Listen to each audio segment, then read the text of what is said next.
When the AT&T national network crashed a couple of weeks back, it showed just how dependent the nation has become on wireless networks and the wired internet. The Cybersecurity and Infrastructure Security Agency was on top of the situation. In fact, they're still assessing what happened. We get an update from CISA's Executive Assistant Director for Emergency Communications, Billy Bob Brown Jr. Good to have you back. Thanks, Tom. Great to be with everyone. And what are you doing now? I mean, this is still something studied pretty carefully. AT&T originally said, well, I'll paraphrase, we screwed up in doing a software update. They put it in fancy words. But is that basically what we can accept that happened, do you think, at this point? The Cybersecurity and Infrastructure Security Agency, we primarily build partnerships across the nation, across every level of government, with our critical infrastructure partners across industry, non-governmental organizations, academia, to ensure that we develop a robust team that is working together collaboratively to improve the security and the resilience of our nation's cyber and critical infrastructure. That demands teamwork, that demands that we're all working together. And certainly as we think about the United States of America, we recognize that it takes all of us working together to ensure that we are providing for the common defense, promoting the ability of our nation to succeed and our posterity to ensure these blessings that we have here continue. So it really is about working together and not pointing fingers necessarily. So as we go back and we look at the outage, it reminds me of the challenges that occur in emergency communications every single day. There's disruptive and destructive weather that challenge the ability of connections to stay operable. And those are things that communicators plan around all the time. So this outage that was described in the press about AT&T as a software process that they were working through, they were following procedures, and they were doing those late at night in order to affect the least number possible of customers as they were making that update. And as their press report indicated, some procedural issues developed, causing them to have to overcome those, back some things out of the system, and get customers back up online. So, in effect, the way that communications are challenged and upgraded over time as we continue to innovate, it did work the way that we have certainly learned over the last 200 years in the transitional technologies that we expect as communicators. Right, but carriers update their networks, add segments to their networks, add towers and so forth all the time. It's not supposed to be an interruption when they do that. In this case, something got out of order or whatever. But my question then is, are you still working with them, in the cooperation spirit, just to find out precisely what happened so they can learn something and CISA can learn something?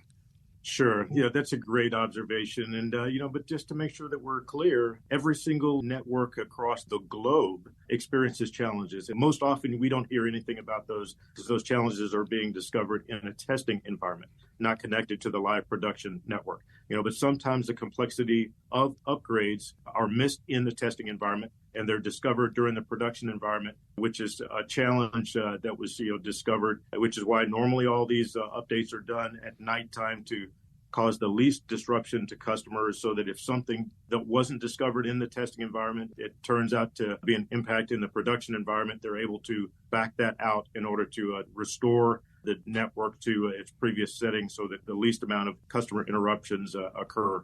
So that's exactly what we saw here. Yes, there are lessons learned, certainly. The procedures that were being used by AT&T, certainly there's lessons to be learned, I think, by every carrier across the globe about doing detailed analysis of what your production environment looks like so that that is fully replicated in the testing environment so that all of those kinds of challenges are discovered. And, of course, AT&T as a company, just like all the carriers, have their intellectual property that belongs to them for how they operate and upgrade their networks. Is there anything from this that can be put into the open source so that it doesn't happen to T-Mobile or Verizon or somebody like that?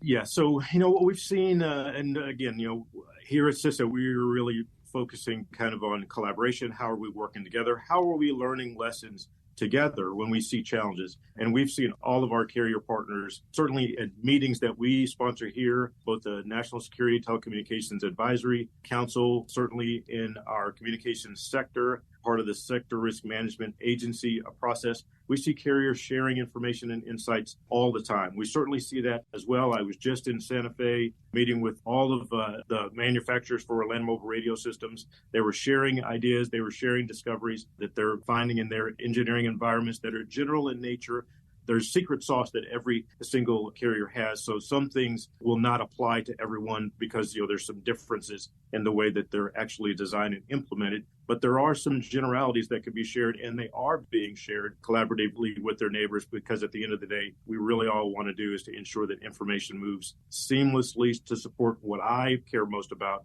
which is the safety of the citizen. We are speaking with Billy Bob Brown, Jr., Executive Assistant Director for Emergency Communications at the Cybersecurity and Infrastructure Security Agency. And AT&T, of course, is the prime contractor for FirstNet. How did that situation play out?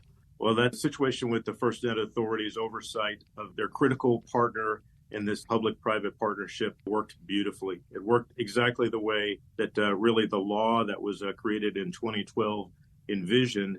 The idea that government and private industry could work together to seamlessly create the nationwide public safety broadband network, giving access to first responders to broadband technologies, but giving greater level of insight to the commercial enterprise of what the actual government needs are. That is the real distinguisher here in this venture, that AT&T, in their close partnership with the FirstNet Authority, has the ability to more deeply understand what it is that first responders needs, and they're able to go out there and deliver that. And then AT&T has just done a tremendous job in sharing insights that they've learned with carriers and governments around the world on how public safety requirements are different than what we see in the general civilian user. So the partnership with the authority and AT&T has worked super well. There's a report that the authority just put up that talked about some contractual requirements that AT&T has to provide more insight and lessons learned from this actual event. So from our perspective, certainly from my perspective, in a proprietary corporate environment, there is no other opportunity to gain that. So the FirstNet Authority has this unique relationship in this public-private partnership that allows it to gain additional insights and then in turn potentially provide new instructions or new insights to their partner on how the government's requirements can be met, certainly as we go forward into new technologies, because that's the thing that we're thinking about every single day. Right, but during that outage, emergency responders did have ways around if AT&T was down in their area? Yeah, absolutely. Now, interestingly, and I believe AT&T highlighted that, I know the authority highlighted that, as AT&T discovered the challenge and they started working on the restoration, they prioritized restoration first to the FirstNet network. So they restored the connections, the 6 million connections that the authority has first, and then they worked to improve and to restore connections for the other 200 million across the nation. So that is another example of the beauty of this public-private partnership, delivering capability to the first responder community, working just the way that we had hoped that it would.